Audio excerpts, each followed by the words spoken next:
Hello, Ali ഇംബ്രാസ് മേലാറ്റൂരാണ്. എൻ്റെ ഒരു sir ശിവസാർ എന്ന് പറയും. ശിവസാർ പറയാറുള്ളത് ഗെറ്റ് ഇറ്റ് ഫീൽഡ് എന്നാണ്. എന്താണ് ഇതിന്റെ അർത്ഥം എന്നറിയോ? നമ്മൾക്ക് പല്ലിന് പോട് വന്നാൽ അത് ഗെറ്റ് ഇറ്റ് ഫീൽഡ്, അടച്ച് കിട്ടുക. അപ്പൊ ആവശ്യം ആരതാണ്? ആരുടെ വായിലാണോ പോടുള്ളത് അവരുടെ ആവശ്യമാണ്. അല്ലാതെ വർക്ക് ചെയ്യുന്ന ഡെന്റിസ്റ്റിന്റെയോ ആവശ്യം, ടെക്നീഷ്യന്റെ ആരെയും ആവശ്യമല്ല. കാരണം ഏറ്റവും ഇപ്പോൾ വരുന്ന ഒരു കംപ്ലൈന്റ് ആണ് പല്ലിൽ പോട്. ഞങ്ങളുടെ ഭാഷയിൽ കാവിറ്റീസ് എന്ന് പറയും. കാരണം എന്താണ്? We don't have raw food. നമുക്കെല്ലാം റിഫൈൻഡ് ഫുഡാണ് നമുക്ക് കഴിക്കുന്നത്.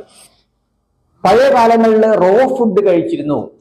പല്ലിന്റെ ഉപയോഗം വളരെ കൂടുതൽ ഉപയോഗിക്കുന്ന റോ ഫുഡുകൾ കഴിച്ചിരുന്ന കാലം കൊണ്ട് നമുക്ക് പല്ലിന് പോടുകൾ കുറവായിരുന്നു. പക്ഷെ ഇപ്പൊ നമ്മൾ റിഫൈൻഡ് ഫുഡ് ആയപ്പോൾ